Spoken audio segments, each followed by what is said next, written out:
뭐를 이해 못 하시겠어요? 무슨 말인지 뭘 이해 못 하시겠어요? 다?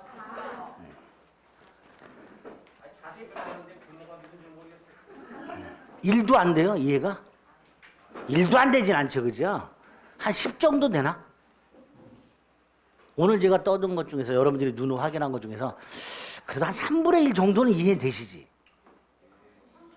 3분의 1. 그럼 됐지 뭐, 그럼 됐지 뭐. 1도 이해를 못하면 안 되고, 이해가 되는 부분이 있고, 뭐, 안 되는 부분이 있고, 그럼 또 넘어가는 거죠, 뭐, 그죠? 한 번에 어떻게 다 이해할 수 있어, 그러니까. 이해 안 되는 부분, 안 되는 대로 넘어가고, 이해되는 부분은 이제 이해된 상태에서 그대로 머릿속에 담아두고, 암기. 그리고 이제 그게 어떻게 출제되는가 이런 걸 자꾸 염두에 두고, 이렇게. 이해 안 됐던 거는 다음에 한 번 또 이렇게. 이렇게 조금씩 쌓여가면 돼요. 한꺼번에 하려고 하지 마시고. 한꺼번에 되지도 않죠, 그죠? 그래서 민법이 다른 과목들은 그래도 단기간에 가능해요. 특히 2차 과목들은 단기간에 할 수 있어요. 외울 게 너무 많아서 그렇지 2차 과목은 외우는 거잖아요, 다. 그죠? 공부 같은 거 외울 게 무지막지하잖아. 그렇죠. 그래서 있는 거예요. 어떨 땐 30일이고 어떨 땐 40, 뭐 60일이고 그래. 그 날짜가 왜 달라? 몰라. 왜 몰라? 어떨 땐 국장이고 어떨 때는 도지사야. 왜? 몰라. 그죠? 어떨 때는 공청회가 먼저 있어. 어떨 땐 나중이야. 왜? 몰라. 그냥. 그렇게 그냥 만들어 놓은 거예요, 법을. 그때 필요에 따라서. 그거는 외워야 되죠. 그러니까 그게 짜증나는 거예요, 외워야 되는 거. 세밀하게 하나하나 외워야 되고, 어떤 건 할 수 있다고 어떤 건 하여야 한다야. 다르잖아요. 할 수 있다고 하여야 한다고. 중개사법. 어떤 건 자격 취소 사유야. 근데 어떤 건 정지 사유야. 어떤 건 영업 정지 사유야. 어떤 건 영업 취소야. 다르잖아요, 다. 왜 다르지? 몰라. 지들이 그렇게 만들어 놓은 거야. 그러니까 이 2차 과목 같은 경우에는 국가가 행정을 좀 편하게 하기 위해서 만들어진 법들이란 말이에요.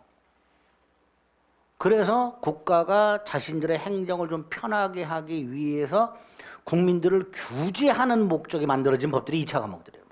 세법, 공법, 중개사법 이런 거 다. 그러니까 논리 필요성이 없어요. 국가가 하고 싶은 대로 하는 거야. 그래서 뭐 이해부 나발이고 뭐가 있어. 외워야지, 들있다가. 그것도 이제 국민들이 못 외우게 하려고. 어렵게 그냥 조금씩 바꿔가지고 말이죠. 그러니까 이제 그런 게 짜증이 나는 거죠. 근데 그런 것들은 우리 학교 다닐 때 공부해 보셨잖아요. 추치 같은 거, 벼락 공부라고 흔히 부르는 거. 해봤잖아요, 그죠? 그걸로 극복이 가능해. 근데 민법은 그게 안 돼. 벼락치기가 안 돼. 안 읽혀. 뭘 읽혀야 뭘 하든지 해먹지. 뭐 읽혀야 뭐가 읽혀지나? 아니 76페이지 대리의 기능 사적 자체 확장 뭐요 이게 도대체? 예? 표현 자체가 거지같이 어렵기 때문에 미리 좀 빡세게 해두실 필요가 있는 거야. 저도 그냥 공시법 할 걸 그랬어. 갑니다. 중개사법이 편하잖아. 뭐 설명도 그렇게 많이 필요도 없고. 그렇다고 해서 무슨 공시법 강의하시고 이거 쉽다는 얘기는 아닙니다. 이해시켜드리기가 너무 힘드니까 이거는. 제가 만든 용어도 아닌데 제가 괜히 죄송해. 에? 제가 만든 표현도 아닌데 제가 괜히 미안해 막. 응? 그런 게 민법이지. 개 짜증나. 씨. 자, 대리의 기초. 대리가 뭔지 봤어요, 그죠? 뭐였죠? 에? 주임위? 주임위인가 미친가 대리가? 회사 직급에서 그 대리가 아니죠, 그죠? 법률 행위자와 효과 계속자가 분리가 되는 제도예요. 자, 이게 왜 필요할까? 그게 대리제도의 기능이죠. 두 가지 기능이 있죠. 사적 자체 확장과 사적 자체 보충. 사적 자체 확장. 스스로 할 수 있는 일의 범위가 확장. 다른 사람에게 일을 맡겼어. 나는 다른 일을 할 수 있어. 이게 확장이에요. 임의 대리가 이런 기능을 담당하고요. 보충, 스스로 결정할 능력이 제한되어 있는 애들이 있어. 미성년자 같이. 부모가 보충을 해줘. 그게 사적 자체의 보충이 되죠. 확장은 임의 대리가, 보충은 법정 대리가 주로 담당하게 됩니다. 자, 세 번째, 대리하고 비슷하지만 구별해야 될 것들이 있더라. 뭐 사자, 심부름꾼, 그 중에서도 표시기관. 갑이 A 토지를 갖고 있더라. 팔아야 된다. 을에게 맡겨. 전적으로. 야, 네가 매수인도 결정하고 가격도 네가 결정해. 즉 의사 결정을 을한테 맡겨. 그게 대리. 의사 결정을 을한테 맡겨. 표시도 을이 하게 해. 갑이 을한테 야, 네가 알아서 잘 팔아달라. 그게 이거죠. 그럼 을이 누구한테 얼마에 팔지를 결정할 것이고 을이 그 사람한테 가서 사라 이렇게 표시를 하겠죠. 이게 대리. 반면에 결정은 갑이 해. 병한테 1억에 팔아야지. 근데 갑이 직접 병한테 표시하는 게 아니라 을한테 맡겨. 야, 네가 병한테 가서 땅을 1억에 팔겠다고 표시해라. 표시한 을한테 맡겨. 이게 표시기관으로서의 사자가 되죠. 그래서 대리하고 표시기관으로서의 사자는 깔끔해요. 의사를 누가 결정하느냐의 차이가 있게 됩니다. 그래서 첫째, 대리인이 의사 결정해야 되잖아요. 그 의사 능력이 있어야 되죠. 반면에 사자는 의사를 결정해 안 해요? 안 해요. 의사 능력 없어도 돼요. 사자는 많지 있어도 돼. 그게 첫 번째 차이가 될 것이고요. 두 번째, 착오. 우리 착오가 뭐였어요? 의사 표시가 불일치하고 불일치를 모르는 거잖아요. 그럼 대리인의 의사와 대리인의 표시가 불일치해야 착오가 되잖아요. 그림 보면 되잖아요. 대리인의 의사와 대리인의 표시가 불일치해야 착오가 돼요. 본인의 의사와는 상관없이 본인의 의사는 고려 안 한단 말이에요. 반면에 표시기관은 본인의 의사와 사자의 표시가 불일치할 때, 이럴 때 착오가 된다. 이렇게 되겠죠. 그죠? 이렇게 대리와 표시기관으로서의 사자는 누가 결정하느냐에 따라서 차이가 있더라. 그런데 갑이 이렇게 땅을 팔아달라고 부탁을 해서 을이 병과 매매계약을 할 때 병의 입장에서는 얘가 대리인지 사자인지 쉽게 구별할 수 있어요, 없어요? 없죠. 을이 말하기 전에는 쉽게 구별 못할 거 아니에요. 그죠? 그러니까 상대방 입장에서는 대리와 사자를 구별하기가 어렵단 말이죠. 자, 여기서 원칙적으로 사자와 대리는 다르기 때문에 사자의 행위에 대리 규정을 적용한다 안 한다? 안 해요. 안 하는데 이런 경우가 있을 수 있지 않냐. 사자인데 상대방이 대리로 착각하는 경우 있을 수 있죠? 없나? 아, 있다고 해주세요. 사자인데 상대방이 뭐라고 착각하는 경우, 대리라고 착각하는 경우가 있을 수 있더라면, 그럴 때는 이 사자의 행위에다가 대리 규정을 적용할 수 있더라. 예외적으로. 원래는 안 되지만 대리와 사자는 완전히 다르기 때문에 사자에 대해서는 대리 규정을 적용해서는 안 되는 게 대원칙이긴 하지만 극히 예외적으로 상대방이 착각을 한 경우, 이게 나중에 표현들이 가면 나와요. 사자인데 상대방이 대리라고 착각을 하고 있을 때는 예외적으로 그 사자의 행위에 앞으로 보게 되는 대리 규정을 적용할 수도 있다가 됩니다. 그렇게 구별을 일단 해두시면 되겠습니다. 그래서 대리와의 구별이라고 되어 있습니다. 동그라미 1, 2 확인하시고요. 밑으로 맨 밑에 양가로 3번 사자의 행위에 대리 규정이 적용되는 경우, 사자지만 대리라고 믿은 경우, 그럴 때 예외적으로 대리 규정을 적용해서 본인에게 책임을 지을 수도 있게 됩니다. 나중에 이제 무권대리 가서 다시 한번 살펴볼 겁니다. 자, 네 번째, 대리의 종류.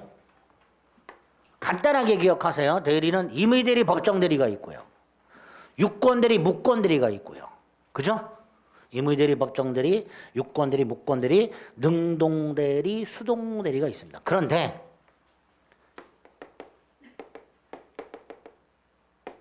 이것도 대리의 종류냐? 아닙니다. 간접 대리는 대리가 아닙니다. 대리는 직접 대리만 있습니다. 직접 대리가 먼저는 나중에 말씀을 드릴 거예요.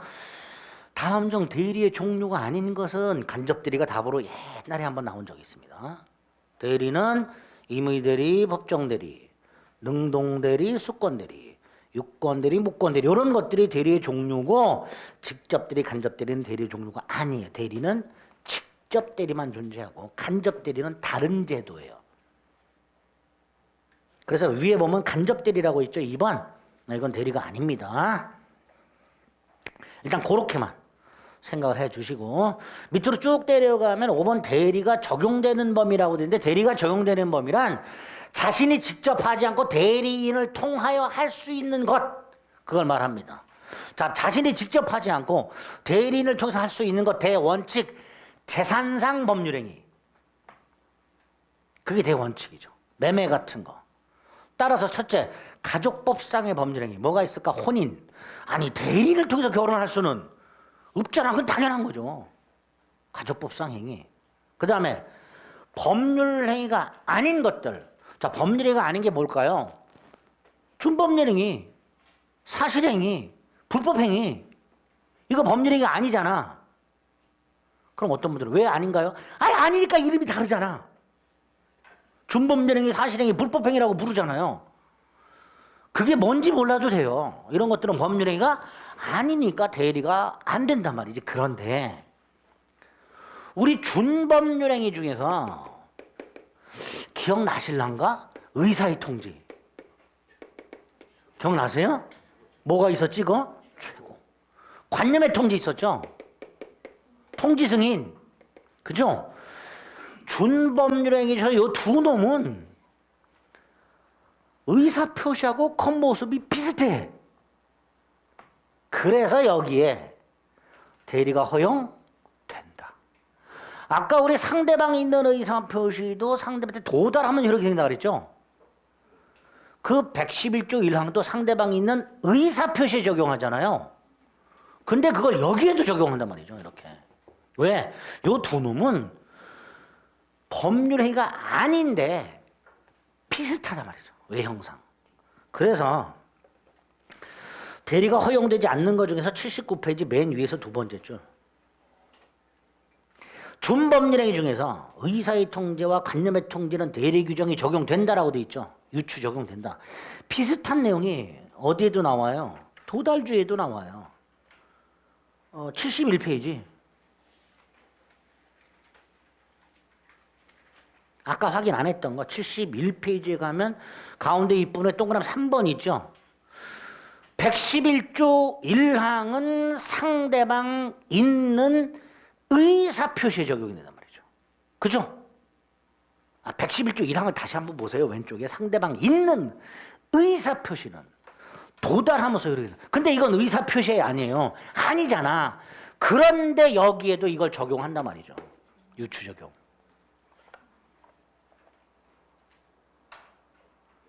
그쵸? 다 연결이 되는 거예요. 준법률행위 중에서 의사의 통지와 관념의 통지는 의사표시가 아니지만 외형이 비슷하기 때문에 의사표시와 관련된 각종 규정들을 유추 적용을 한단 말이죠. 그 대표적인 게 도달주의, 대리 이런 것들이 포함이 되는 거예요. 됐죠? 그럼 지문이 또 어떻게 나오냐면 최고와 같은 준법률행위는 의사표시가 아니므로 대리가 허용되지 않는다. 이렇게 나온다. 그럼 틀린 지문이 되는 거예요. 무슨 말인지 아시겠죠? 그렇게 출제가 된다. 자, 그래서 여기까지가 대리의 기초 역할이다. 이런 것들이 대리구나. 그 중에서 이제 사자하고 구별과 대리가 허용되는 범위, 허용되지 않는 거, 요거 구별 딱 하시면 되겠고요. 그 다음 이제 구체적으로 지금 말씀드린 거. 첫째, 자신이 직접 계약을 하지 않고 대리인을 통해서 계약을 했을 때 그 계약이 본인에게 유효가 되려면 목적 요건이나 의사표시 요건 이외에 특별하게 필요한 요건이 또 있다. 대리권의 존재 및 대리 행위가 있을 것. 그게 나오게 됩니다. 첫 번째가 79페이지 대리권이 나와 있죠. 을의 행위가 갑에게 유효가 되려면 당연히 을에게는 뭐가 있어야 된다? 대리권이라는 게 있어야 된다. 대리권. 이게 첫 번째 요건이 되죠. 대리권의 존재. 대리권의 존재. 쉽게 말하면 이런 거죠. 갑이 을에게 부탁을 한 적이 없어. 땅을 팔아달라고. 근데 을이 갑수의 땅을 팔아버렸어. 갑에게 유효가 되면 돼요? 안 돼요? 안 되잖아요. 갑이 을에게 부탁을 한 적이 없는데도 불구하고 을이 갑의 이름으로 땅을 팔았을 때 갑에게 유효가 된다면 사람이 잠을 자질 못해요. 내 땅 누가 몰래 팔아먹나 맨날 감시해야 돼. 그렇잖아요. 그러니까 을의 행위가 갑에게 유효가 되려면 을은 갑을 대신해서 갑수의 땅을 팔 수 있는 권한이 있어야 된단 말이죠. 그걸 뭐라 하자? 대리권이라 하자. 자, 이 대리권 관해서는 대리권의 뜻과 대리권의 발생 원인, 대리권이 어느 범위까지 할 수 있는가? 범위, 대리권의 남용, 대리권의 제한, 대리권 소멸, 이렇게 총 6개의 목차로 되어 있습니다. 6개의 목차. 그리고 이 중에서 잘 나오는 게 3가지라 했죠. 범위, 그 다음에 제한, 소멸 사유. 아주 잘 나오죠. 다음 중 대리와 관련된 설명으로 옳은 것은 틀린 것은 해서 나왔은 지문들에도 아주 잘 나오고요. 아예 단독으로도 출제하죠. 범위, 제한, 소멸과 관련된 것들은 아예 그냥 대리권의 범위와 관련된 내용이다. 어쩌고 저쩌고. 대리권 제한에 관련된 내용이다. 어쩌고 저쩌고. 이런 식으로 단독으로도 출제가 됩니다. 자, 먼저 대리권이 뭐냐? 자, 을의 입장에서 바라보세요. 을이 계약을 하잖아요. 근데 누구 땅을 팔아요? 갑수의 땅을 팔죠. 자기 땅 파는 게 아니지. 이렇게 말해요. 타인을 위해서 일정한 법률 행위를 할 수 있는 자격. 그걸 뭐라 한다? 대리권. 자, 이때 자기 자신이 아니라 타인을 위해서 일정한 행위를 할 수 있는 자격. 이거를 권한이라고 합니다. 뭐가 아니고 권리가 아니고 권한이라고 해요. 권한. 타인을 위해서 일정한 행위를 할 수 있는 자격. 권리가 아니라 권한. 자, 권리가 아니니까 연결해서 기억하세요. 의무가 있다 없다? 없어요. 갑이 을에게 땅을 팔아달라고 부탁을 함으로써 을이 갑수의 땅을 팔 수 있는 대리권, 권한이 있다 하더라도 더 나아가서 팔아줄 의무 따위는 없게 됩니다. 따라서 갑이 을에게 부탁을 했는데 을이 아무것도 안 하고 있어. 갑이 을한테 야, 내가 너한테 부탁을 했는데 왜 안 했어? 책임져. 책임 물을 수 있다 없다? 없지요. 의무라는 게 없으니까 대리는 책임이라는 것도 지지 않게 됩니다. 이게 대리권의 특징이죠. 권한에 불과하고 따라서 권리가 없고 의무도 없으며 어떠한 책임도 지지 않습니다. 저 땅이 1억짜리인데요. 갑이 팔아달라고 부탁을 했어요. 을이 100만 원에 팔았어. 갑이 지랄지랄 하겠지? 을은 책임 안 줘요. 야, 네가 얼마 받아달랬어야 안 했잖아. 그럼 끝이야. 이런 식으로 대리권은 권리도 없고 의무도 없고 어떤 책임도 지지 않는다. 즉 을이 대리권에 기초하여 대리행위했을 때 그 결과 좋든 나쁘든 헐값에 팔았든 안 팔았든 모든 효과는 누구한테 귀속이 된다? 갑에게 귀속이 됩니다. 책임조차 갑에게 귀속이 됩니다. 그게 대리권의 뜻이고 특징이 됩니다. 자, 두 번째, 이런 대리권이 어떻게 생기는가? 발생 원인. 이 발생 원인이 법정 대리와 임의 대리를 구별하는 기준. 이게 발생 원인입니다.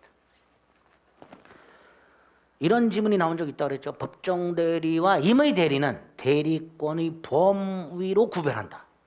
틀렸죠. 대리권의 범위로 구별하는 게 아니라 대리권 발생 원인에 의해서 구별하게 됩니다. 이때 법정 대리는 간단해요. 본인의 의사나 대리인의 의사와는 관계없이 법률, 지정, 법원의 선임 이런 걸 통해서 발생하는 걸 법정 대리라고 부릅니다. 법률에 의해서 생기는 거 대표적인 게 미성년자의 부모가 갖는 친권, 부부간의 일상가사 대리권, 법원에 의해서 선임되는 후견인 이런 애들이 뭐가 된다? 법정 대리가 됩니다. 본인 또는 대리인의 의사와는 무관하게 발생하는 대리권. 반면에 임의 대리는 본인의 의사표시 법률 행위 그걸 수권행위라고 합니다. 이걸 통해서 발생한다. 본인의 수권행위를 통해서 발생하게 됩니다. 자, 이때 본인의 수권행위는 임의대리권을 발생케 하는 본인의 법률 행위 이렇게 되겠죠. 본인의 법률 행위. 그래서 지문을 보다 보면 대리권이 법률 행위에 의하여 부여된 경우 이런 식으로 조문이 나오는 경우가 있어요. 그걸 딱 보는 순간 아 이거 임의대리라고 빨리 파악하실 수 있어야 돼요. 조문이 그렇게 나와요. 진짜로 네. 96페이지.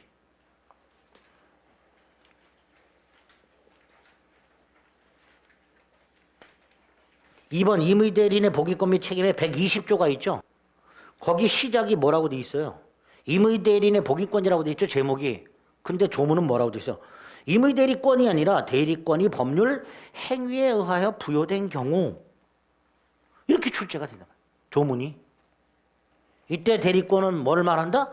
임의대리권을 말한다. 임의대리권. 자, 다시 돌아옵니다. 수권행위란 임의대리권을 발생케 하는 본인의 법률행위를 말한다. 두 번째, 이 수권행위는 본인이 대리인에게 땅을 팔아달라고 부탁을 하잖아요. 그죠? 본인의 단독행위입니다. 일방적 행위입니다. 대리인과의 계약이 아니라 본인의 단독행위예요.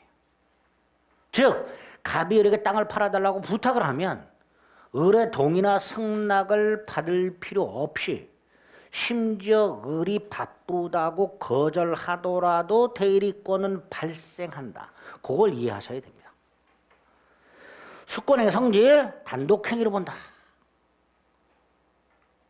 이거를요 을의 동의나 승낙을 받아야 하는 갑과 을 사이의 계약으로 보면요 계약을 하면 뭐가 생겨요? 권리와 의무가 생겨버려요.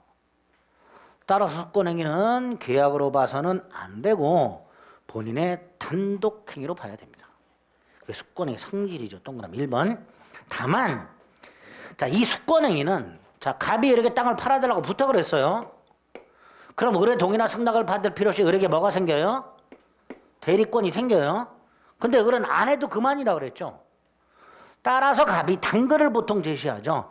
잘 팔아주면 수수료 주겠다라고 을하고 계약을 따로 하는 경우가 있단 말이죠. 그죠? 갑이 을에게 땅을 팔아달라고 부탁. 을이 싫어 도래도리. 그래도 을에게 대리권이 생겨. 근데 을이 싫다고 그랬으니까 갑이 봤을 때는 안 할 거란 말이지. 그러니까 당근을 제시한단 말이죠. 네가 잘 매각해주면 10%를 수수료 주겠다. 그럼 을은 오케이 할 것이고 이렇게 갑과 을 사이에 별도의 계약이 있게 되면 갑과 을 사이에는 뭐가 생겨요? 권리와 의무가 생기겠지. 이때 이 권리와 의무를 발생케 하는 이 계약과 갑이 이렇게 땅을 팔아달라고 부탁하는 이 수권행위 같은 거다 다른 거다? 다른 거잖아요. 이건 단독행위고 계약이니까. 그래서 이 계약을 수권행위와 구별해서 따로 이름을 붙이자 원인된 법률관계. 그래서 수권행위에 의의가 있고 성질이 있는데 성질의 동그라미 3번을 보면 본인과 대리인 사이에 권리와 의무가 발생하려면 수권행위 외에 별도의 계약이 있어야 한다.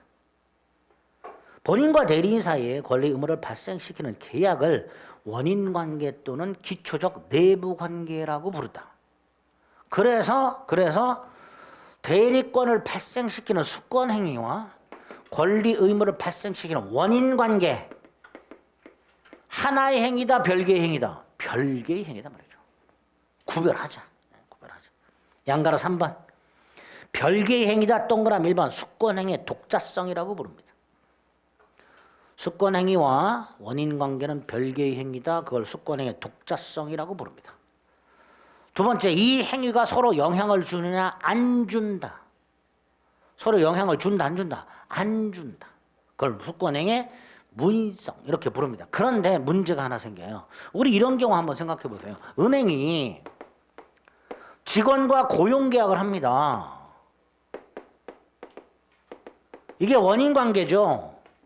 이게 원인관계잖아요.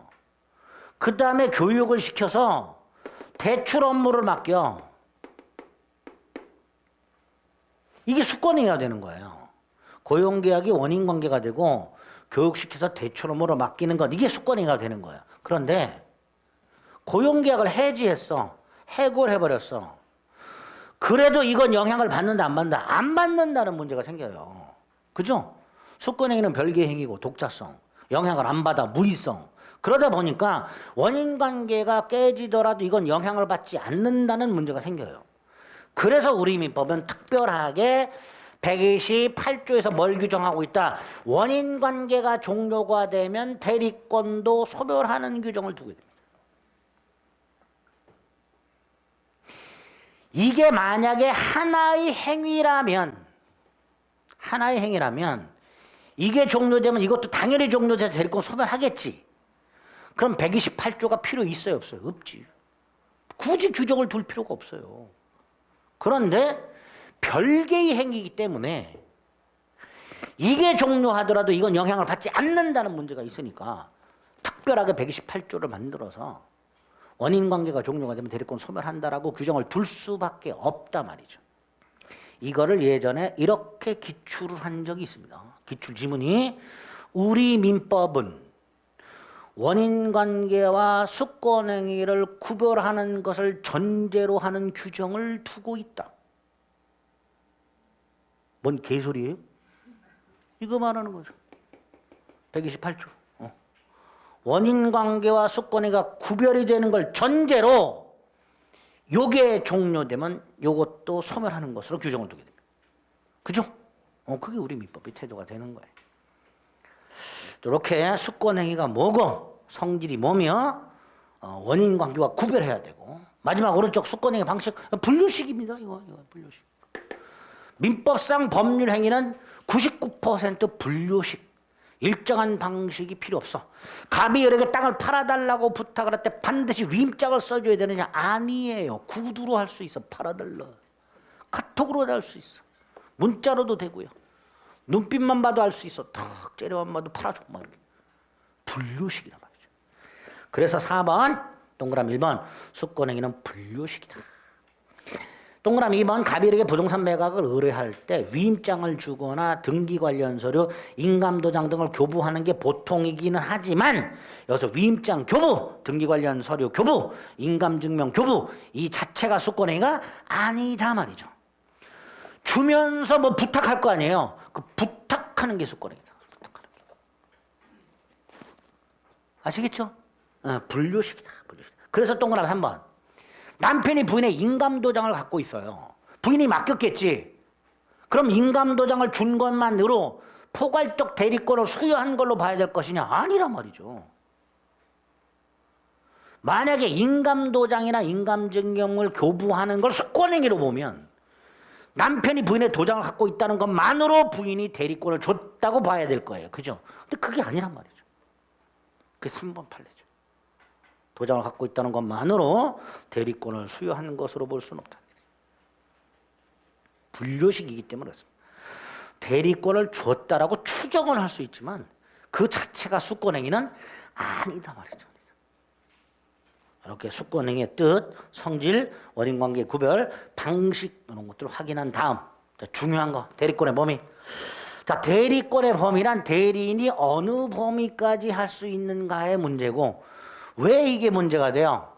범위를 벗어났어. 그럼 뭐가 돼요? 무권 대리가 돼버려요. 대리권의 범위를 벗어나 버리면 무권 대리가 돼버린단 말이죠. 그러니까 범위가 어디까지인지를 먼저 확정을 지을 필요가 있단 말이죠. 자, 여기서 법정 대리는 법에 정해져 있기 때문에 법정 대리권의 범위가 어디까지냐는 굳이 고민 안 해도 돼요. 법에 있어. 그리고 우리 시험에 나오지도 않아. 문제가 임의대리죠. 그런데 임의대리인이 어느 범위까지 대리 행위를 할 수 있는가? 수권행위를 해석해야 되죠. 자, 갑이 을에게 갑도 천안 살아, 을도 천안 살아. 갑이 천안 살고 있는 친구들한테 중개사 학원 가서 등록 계약을 하고 오라 그랬어요.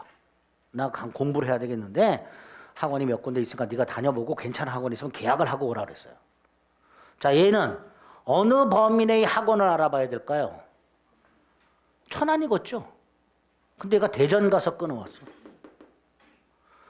을이 대전 가서 계약을 하는 게 을의 대리권의 범위 내냐? 문제가 될 수 있겠죠. 대리권의 범위라면 갑에게 유효고 범위가 아니라면 무효고 이렇게 되겠죠. 그러니까 이럴 때 갑이 어떻게 부탁을 했는가, 뭐라고 부탁을 했는가, 그걸 해석을 해봐야 된다 그랬죠. 갑이 부탁을 하면서 야 자동차로 한 왕복 한 2시간 내까지 괜찮아. 그럼 대전도 괜찮은 거 아니에요. 그렇죠? 그러니까 임의대리권의 경우에는 그 범위가 어디까지야? 뭘 해석하자? 수권행위를 해석하자. 문제는 수권행위가 법률행위죠. 따라서 당사자 간의 수권행위에 관한 다툼이 있을 때, 얘가 대전을 가서 끊어왔을 때 갑이 얌마 여기까지 내가 어떻게 가? 그랬더니 을이 네가 어디라고 말 안 했잖아. 이렇게 다툼이 생겼을 때 법원이 판단을 해줘야 되겠죠. 결국 임의대리권의 범위는 첫째 수권행위를 해석해야 되고, 두 번째 대법원의 태도. 우리 대법원이 당사자 간에 대리권의 범위와 관련된 다툼이 생겼을 때 여러여러한 대리권은 여기까지 할 수 있다, 요걸 넘어서는 건 못한다라고 판결을 해준 것들이 있어요. 그 판결이 굉장히 많은데 그 중에서도 시험에 자주 나오는 것들이 몇 개가 있습니다. 그거를 기억하셔야 됩니다. 81페이지 4번 대리권의 범위, 밑에 2번 임의대리권의 범위, 동그라미 1번 수권행위를 해석해서 결정하게 된다. 그 중에 관련 판례 두 번째 줄 임의대리권은, 세 번째 줄 수령대리권을 포함한다. 이게 기본이다. 그럼 수령대리권이 뭐냐? 다른 말로 수동이라고도 하는데요. 갑이 을에게 부탁을 했을 때 을이 병과 계약을 할 거 아닙니까? 이때 을이 상대방에게 의사를 표시하는 걸 능동이라 하고, 상대방의 의사 표시를 수령하는 것을 수동이라 한다. 예를 들어 학원을 알아봤어요. 수강증 받아와야 될 거 아니에요. 수강증 받아오는 거 이런 게 수동. 근데 우리 대법원은 기본적인 능동 대리권의 범위 속에 뭐가 포함된다? 수령 대리권이 포함된다. 자, 이 문제가 왜 문제가 될까요? 갑이 이렇게 땅을 팔아달라고 부탁을 했어요. 을이 땅을 팔았어요. 그날 계약금을 줘요. 을이 계약금 수령 권한이 있냐? 이 문제. 열흘 있다가 중도금을 줘요. 을이 중도금 수령 권한이 있냐? 또다시 열흘 있다가 잔금을 줘. 을이 잔금 수령 권한이 있냐? 이게 문제가 생긴 거예요. 계약금, 중도금, 잔금을 갑이 이렇게 땅을 팔아달라고 부탁을 했을 때, 즉 을에게 매각 대리권을 줬을 때 을이 그걸 매각을 하면서 상대방부터 돈을 수령할 권한이 있느냐? 그렇다. 왜 문제가 될까요? 받아갖고 을이 써먹는다니까. 팔아먹는. 지가 받았고 지가 써먹어. 이때 받을 권한이 없다면 받는 것 자체가 무권대리가 되니까 갑에게는 무효가 되겠죠. 그런데 받을 권한이 있다면 유권대리가 되니까 갑에게 효력이 있다가 돼버린다. 그래서 대원칙 능동대리권의 범위 속에는 뭐가 포함된다? 수동대리권이 포함된다. 그래서 매매계약 체결 대리권 속에는 계약금뿐만 아니라 중도금, 잔금 또 수령할 권한이 있다. 아주 잘 나오죠. 자, 다만 다음 페이지. 여기서 문제가 또 생기는 게 대금 지급기일 연기 권한까지 있느냐? 연기 권한까지 있느냐? 여기서는 또 우리 판례가 이렇게 말을 합니다. 단순히 계약 체결 대리권 하고요. 거기 82페이지 맨 위에 관련 판례 1번. 거기에 뭐라고 써요? 계약 체결 및 이행에 관한 포괄적 대리권이라고 되어 있습니다. 이걸 구별해. 계약 체결 대리권은 말 그대로 야 팔아달라. 이게 계약 체결 대리권이에요. 근데 이거는 야 다 네가 해. 돈만 나중에 나한테 가져와. 이게 계약 체결 및 이행에 관한 포괄적 대리권이 됩니다. 이렇게 나눠서 둘 다 계약 체결 및 수령 권한 있다. 세 번째 연기 권한에서 없다 있다 이렇게 구별해서 보거든. 연기 권한에서 계약금, 중도금, 잔금 따위 특히 중도금이나 잔금에 대해서 날짜를 연기해 줄 권한이 있느냐서 달라지게 됩니다. 판례가. 이거 이제 구별해야 돼요. 판례. 당연히 둘 다 계약을 해지할 권한은 있다 없다. 이건 당연히 없는 거고. 계약을 체결하고 팔고 돈 받으라고 시켰지 체결된 계약을 해제하라고 시킨 적은 없으니까 당연히 둘 다 무슨 권은 없다. 해제권은 당연히 없겠죠.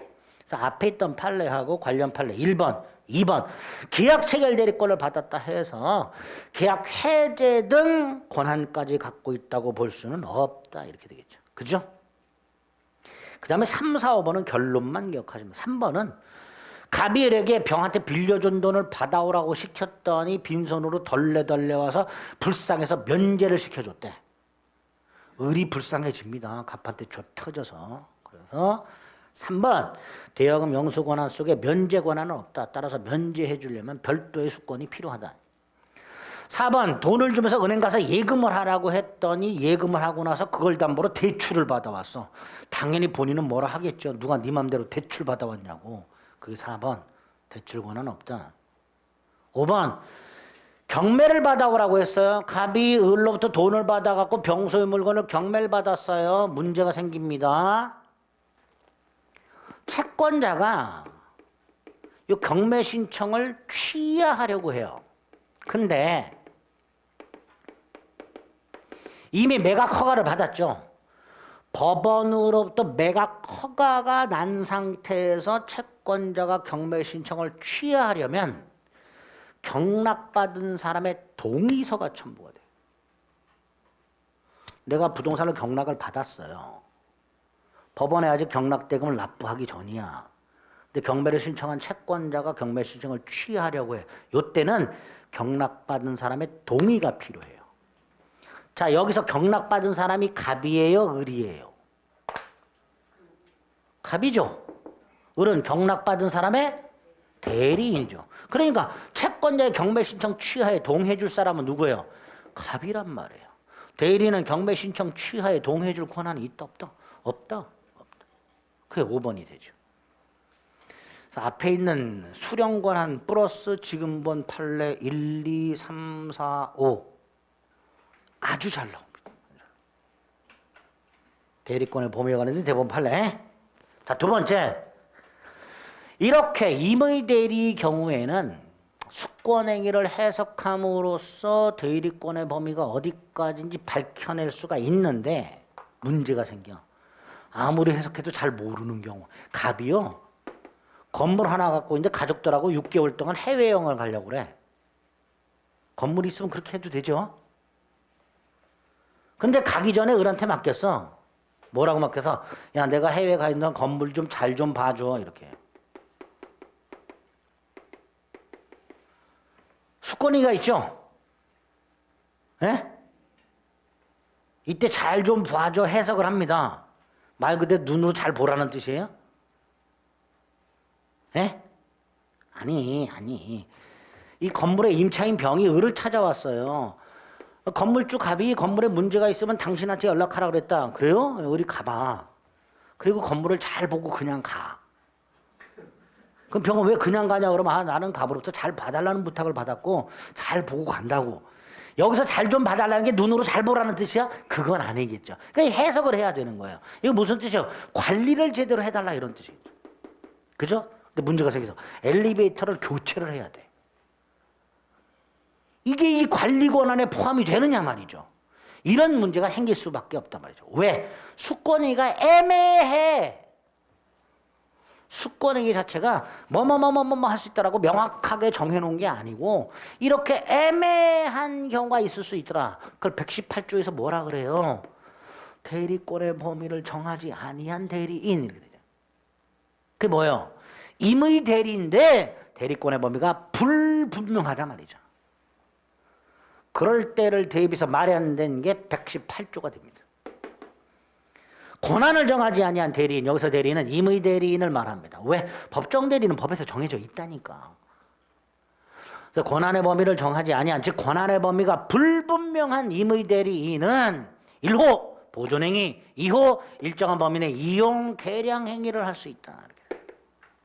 자, 이때 이 보존행위, 이용행위, 계량행위 싸잡아서 관리행위라고 합니다. 무슨 행위라고 한다? 관리행위. 대립되는 개념이 처분행위입니다. 그럼 이렇게 말할 수 있죠. 권한을 정하지 아니한 임의대리는 관리행위만 할 수 있을 뿐 처분행위는 할 수 없다. 이렇게 되겠죠. 일단 처분행위는 못하는 거예요. 건물을 팔아먹거나 건물을 철거하거나 이런 건 안 된단 말이에요. 이게 처분행위입니다. 자, 두 번째, 보존행위. 자, 1호로 보면 그냥 보존행위라고 돼 있죠. 그죠? 별다른 제한이 있다 없다. 없다 무제한 보존행위 이렇게 되겠죠. 관리행위 중에서 보존행위는 무제한할 수 있다. 그 할 수 있는 보존행위 오른쪽 박스 6개가 있습니다. 그 중에 1번 본인 가옥을 수선하는 행위, 4번 본인의 미등기 부동산에 대한 보존 등기를 하는 행위, 5번 본인의 물건이 부패하기 쉬워. 팔아봐. 부패하기 쉬운 물건은 매각. 6번 본인이 제3자에게 채무를 부담하고 있어. 돈을 갚을 날짜가 됐어. 안 갚으면 연체이자가 생겨. 그죠? 그러니까 안 되겠다. 을이 갑의 통장에서 돈을 찾아가지고 갚아. 이런 것도 뭐가 된다? 보존행위. 얘를 좀 기억을 해 두셔야 됩니다. 1, 4, 5, 6 이렇게. 자, 보존행위, 관리행위 중에서 보존행위는 무제한할 수 있고 그 할 수 있는 보존행위 예. 반면에 2호에서 다시 왼쪽으로 돌아가면 2호는 이용 계량행위라고 돼 앞에 뭐가 덕지덕지 붙었어요. 대리 목적인 물건이나 권리의 성질을 변경시키지 않는 범위 내, 일정한 범위 내 이용 계량행위. 따라서 이걸 넘어서면 할 수가 없다가 되겠죠. 그 넘어서는 게 뭐가 있냐? 오른쪽 디귿. 두 번째 줄, 예금을 주식으로 바꾸거나 예금을 인출하여 사채로 빌려주는 경우. 대리인이 본인의 예금을 찾아가지고 주식에 투자하거나 고율의 이자를 받고 사채로 빌려주는 행위. 이거는 본인의 예금의 성질을 바꾸잖아요. 그러니까 할 수 있다 없다? 없다. 정리하면 대리권의 범위가 불분명한, 즉 권한을 정하지 아니한 임의 대리인의 경우에 보충적으로 적용하기 위해서 118조를 만들어놨다. 118조에 의하면 두 번째, 관리행위만 할 수 있고 처분행위는 못한다. 세 번째, 관리행위 중에서 보존행위는 무제한할 수 있다. 다만 이용계량에는 일정 범위 내에서만 할 수 있다. 그리고 네 번째, 보존행위 할 수 있는 거 4개, 이용계량행위 안 되는 거 2개, 예금을 주식으로 예금을 사채로. 이런 식으로 기억을 해달라. 문제도 그렇게 나오죠. 할 수 있는 것을 고르세요. 할 수 없는 것을 고르세요. 이런 식으로. 그래서 대리권의 범위는 크게 2덩어리, 임의 데려가는데 대법원 판례, 그 체크해야 되는 거 한 세트 하고 118조 해석 잘 나옵니다. 그 다음에 이제 오른쪽에 보면 대리권 남용이라는 타이틀이 하나, 이건 조문은 없는데, 작가, 갑, 은행, 직원, 갑일과 고용계약을 하고 원인관계, 교육을 시켜서 예금 업무를 맡겨요. 예금 업무를 맡기는 게 뭐예요? 습권행위. 따라서 금융기관 직원이 예금 업무에 관해서는 은행의 대리인으로서 예금주와 뭘 할 수 있어요? 예금 계약을 할 수 있죠. 자, 병이 은행 와서 예금을 하려고 합니다. 직원과 예금 계약을 하고 직원에게 돈을 줍니다. 수령할 수 있죠. 수령 권한이 있다 그랬죠. 그런데 그 돈을 은행 계좌로 넣지 않고 횡령을 해버립니다. 이런 걸 대리권 남용이라고 합니다. 또는 배임적 대리행위라고 합니다. 대리권 남용 또는 배임적 대리행위. 그런데 이 행위가 대리권의 범위, 을의 대리권의 범위를 벗어났냐 이 문제가 생겨요. 대리권의 범위를 벗어났냐 안 벗어났냐 이 문제가 생깁니다. 대법원 안 벗어났다요. 이유는 을이 병과 예금계약으로 돈을 받는 것까지가 대리권이에요. 그 받은 돈을 은행 계좌로 입금하는 것은 대리권과는 상관없이 은행과 체결된 고용계약상 의무에 불과합니다. 우리 예금조로서 받은 돈을 은행 계좌에 넣는 것은 고용계약상 피용인의 의무에 불과할 뿐 대리권하고는 아무 상관이 없는 거예요. 따라서 대리권의 범위 내의 행위야. 범위 내인데 은행과 고용계약상 의무를 위반했죠. 즉 은행을 배신한 거잖아요. 배임적 대리 행위가 됩니다. 배임적 대리. 근데 문제가 생겼어요. 은행 계좌에 돈이 들어온 게 없어. 나중에 병이 돈을 찾으러 은행에 왔어. 은행 돈 돌려줘야 되죠. 다시 말해서 예금 계약은 카백에 원칙적으로 유효하다가 되는 거예요. 배임적 대리 행위가 있다 하더라도 대리권의 범위 내의 행위이기 때문에 은행은 책임을 져야 한단 말이에요. 단 의리병하고 예금 계약을 할 때 통장, 특히 이제 예전에 이제 문제가 많이 생겼는데 이게 수기식 통장이야. 요즘은 수기식 통장 없죠. 수기식으로 써줬어. 거기다가 통장 맨 뒤에 이율, 특별이율, 연 50%. 병의 입장에서는 냄새가 나죠.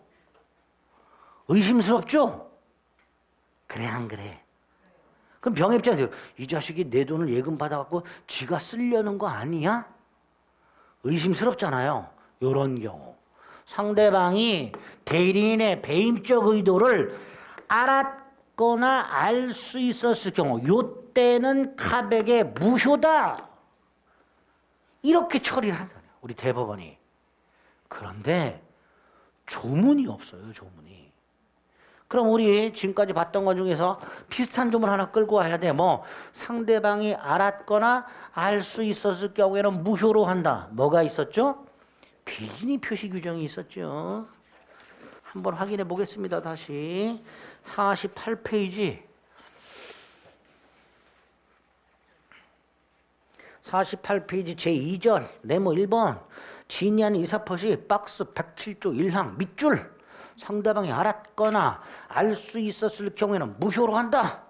107조 1항 단서. 뭐라고 부른다고요?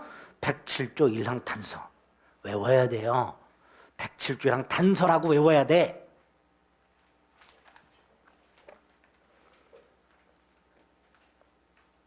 자, 그걸 눈에 딱 담고 83페이지로 돌아옵니다. 5번 대리권의 남용의 대리인이 대리권 범위 내의 대리 행위를 하지만 실질적으로 자기 또는 제3자 이익을 위해서 대리 행위를 하는 경우, 즉 배임적 대리 행위 경우에 라고 되어 있습니다. 예를 들어 갑의 부동산을 매각한 대리인이 돈을 받았어. 여기까지가 대리권이야. 그 돈을 갑에게 갖다 주는 건 대리권하고 상관이 없는 거예요. 그러니까 그걸 횡령했다 하더라도 일단 유효한 대리 행위가 되는 거예요. 그죠? 그래서 원칙적으로 유효한 대리 행위로서 본인에게 효력이 생긴다. 그런데 다음 페이지 예외. 상대방이 대리인의 배임적 의도를 알았거나 알 수 있었을 경우에는 본인에게 효력이 생기지 않는다. 그런데 조문이 없으니 비슷한 걸 갖고 오자 107조 1항 단서를 유추하여. 그래서 비진의 표시 규정 적용 범위에 대리권 남용이 포함되도록 되어 있습니다. 이것도 출제가 됩니다. 어딜 보시냐 또 51페이지. 지난주에 체크만 하고 넘어갔죠. 51페이지 비진의 표시 적용 범위 양가로 4번 밑에 동그라미 4번 대리권 남용된 경우 비진의 표시 규정이 적용된다 말이죠. 그렇게도 출제가 됩니다. 다음 장 비진의 표시 적용 범위를 고르면 비진의 표시가 적용되는 것을 고르면 적용되지 않는 것을 고르면 이런 식으로 나올 때 대리권 남용도 출제가 됩니다. 됐죠? 자, 대리권 남용까지 봤고요. 84페이지로 돌아옵니다. 5번째 대리권의 제한이 나왔습니다. 이건 뭐 별거 없어요. 중요한데요. 별거 없어. 조문 2개만 확인하면 돼요. 114조와 124조와 119조. 자, 먼저 124조는 이렇게 돼 있죠. 대리인은 본인의 허락이 없으면 자기와 법률행위 하거나 쌍방을 대리하지 못한다. 자기와 법률행위 하는 것 자기계약. 쌍방을 대리하는 것 쌍방대리. 할 수 있다 없다? 없다. 못한다가 원칙, 즉 자기계약 쌍방대리의 원칙적 금지가 나옵니다. 자기계약 쌍방대리의 원칙적 금지가 나왔어요. 자, 여기서 자기계약 그림을 통해서 이해하시면 돼요. 갑이 을에게 땅을 팔아달라고 부탁을 했어. 을이 자기 자신과 계약을 해. 이게 자기계약. 그죠?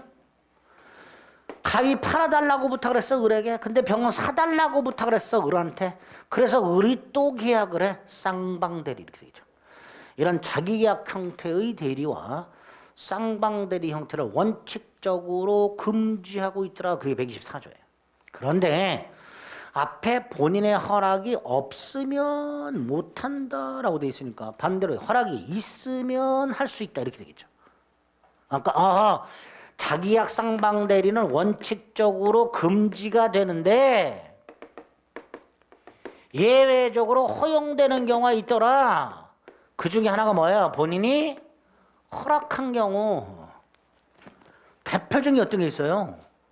법무사, 매도인의 대리인이면서 매수인의 대리인으로서 등기를 신청하는 법무사. 쌍방대리잖아요. 할 수 있다 없다? 있다. 오른쪽 동그라미 2번 박스 4번 법무사의 이전 등기 신청. 역시 답으로 출제가 된 적이 있죠. 할 수 있는 거. 다시 조문으로 돌아옵니다. 단서에 보면 이렇게 돼요. 그러나 채무이행은 할 수 있다.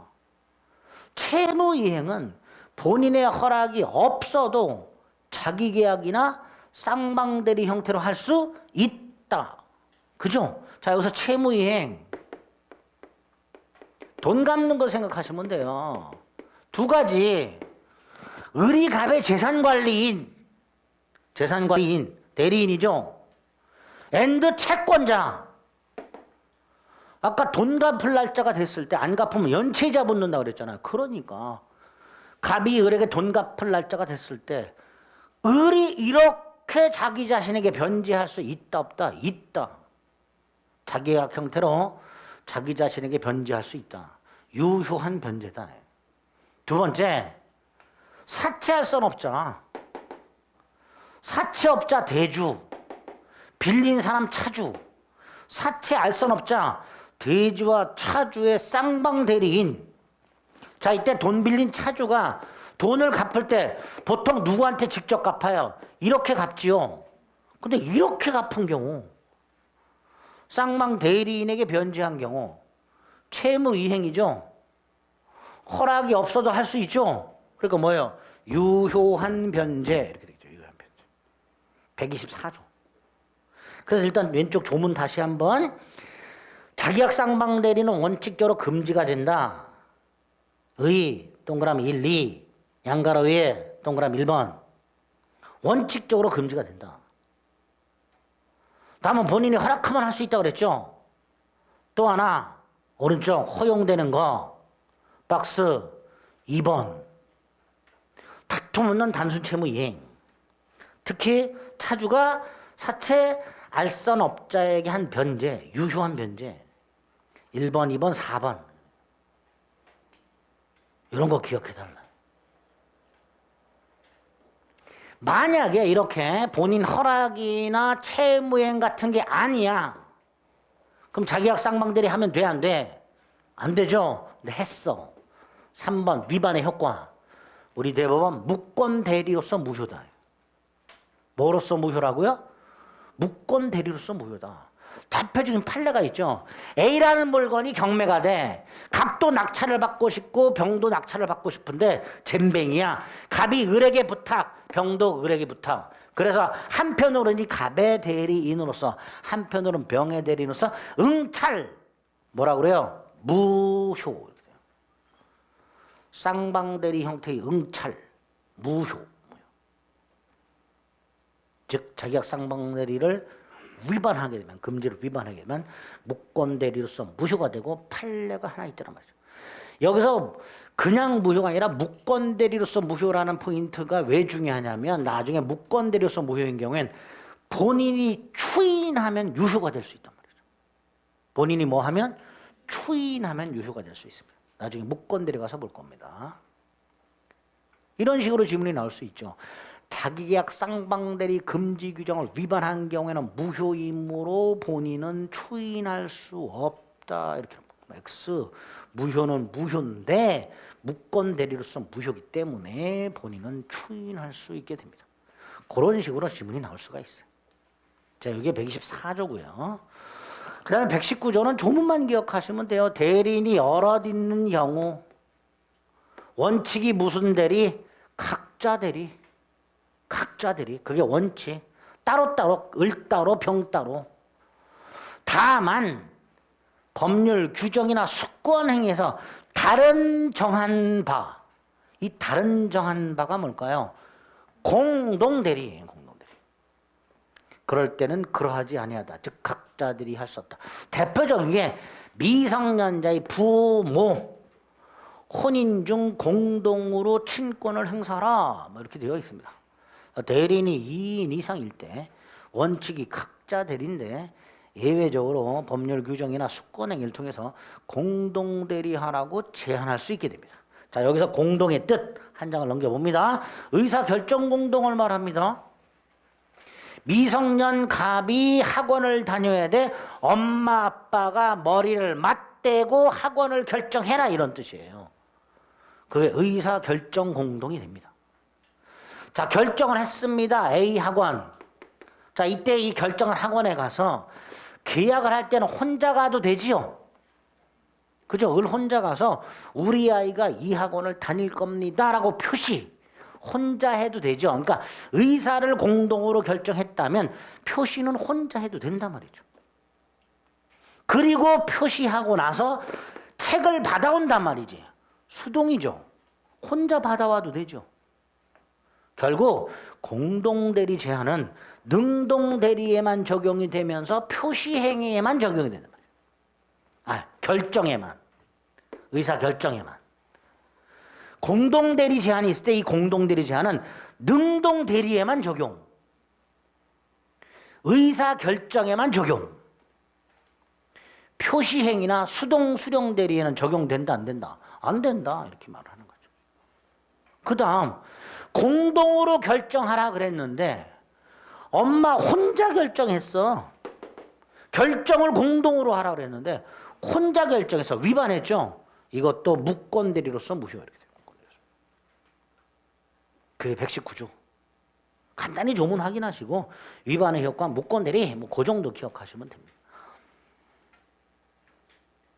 자, 마지막이 대리권 소멸이 나왔어요. 이 대리권 소멸은 조문 암기하시면 돼요. 조문 2개. 127조, 128조. 127조는 임의대리, 법정대리 공통된 소멸사요. 자, 앞머리 따서 외우시라고 그랬습니다. 본사, 대사성파. 예? 하지 마시고 본사, 대사성파. 본사는 뭐예요? 본인의 사망. 본인은 사망만 대리권 소멸사입니다. 대사성파, 대리인의 사망, 대리인의 성년 후견의 개시, 대리인의 파산. 임의대리, 법정대리 공통된 소멸사. 따라서 본인의 성년 후견의 개시, 대리권 소멸사유 아닙니다. 대리인의 한정 후견의 개시, 대리권 소멸사유가 아닙니다. 앞머리 따서 정확하게 암기하자. 본사, 대사성파. 본인은 사망만, 대리인은 사망뿐만 아니라 성년 후견의 개시, 파산까지. 특히 대리인, 첫째, 한정 후견에 계시는 대리권 소멸 사유가 아니고요. 두 번째, 성년 후견에 계시나 파산은 대리인 된 후의 문제입니다. 대리인 된 후에 성년 후견에 계시가 되거나 대리인 된 후에 파산 선고를 받았을 때 대리권 소멸 사유가 됩니다. 자, 127조 임의대리, 법정대리 공통된 소멸 사유. 반면에 128조는 임의대리의 특유한 소멸 사유. 자, 임의대리권 아까 뭘 통해 생긴다고 그랬죠? 수권행위. 그런데 본인이 대리인이 대리행위를 하기 전에 수권행위를 처리해버려. 그럼 대리권 멸. 또 하나 원인 관계가 종료됐어. 역시 대리권 소멸. 그래서 임의 대리의 특유한 소멸 사유 두 개. 원인 관계 종료, 수권행의 철회. 암기하시면 돼요, 조문은.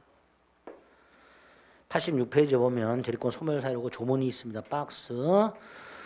정확하게 기억하시면. 그 128조는 이렇게 시작이 되죠. 법률행위에 의하여 수여된 대리권. 그 법률행위가 뭐예요? 네? 128조 다시 한번 법률행위에 의하여 수여된 대리권이라고 돼 있죠. 그 법률행위가 뭐예요? 본인의 수권행위. 아까 폭대리에서도 봤잖아요. 비슷한 거. 다시 한번 96페이지. 다시 한번 120조. 대리권이 법률행위에 의하여 부여된 경우. 그죠? 같은 말이잖아요. 법률행위에서 수여된 대리권이나 대리권이 법률행위에서 부여됐다나 같은 말이고 그 법률행위 뭘 말한다? 수권행위. 결국 임의대리를 말하는 거란 말이에요.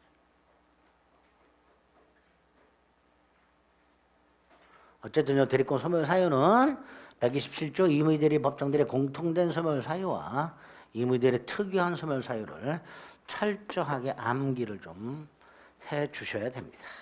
됐죠? 조문만 기억하시면 돼요. 외우실 수 있겠죠? 외우자. 그래서 대리권 6개 어떤 내용들이 들어있는지 중요한 것들을 체크했습니다. 자, 요걸 기초로 그 다음에 뭐가 있어야 된다? 대리행위가 있어야 된다. 대리행위는 이제 시간을 달리해서 다음 주에 살펴보도록 하겠습니다. 다음 주에 하는 내용들은 오늘 하는 내용들의 연장이에요. 다음 주에 조금이라도 이해를 쉽게 하시려면 오늘 하는 내용들을 여러 차례 보고 오셔야 됩니다. 그럼 조금 수월하게 보실 수 있어요. 아시겠죠? 네, 오늘 여기까지 하겠습니다. 수고하셨습니다.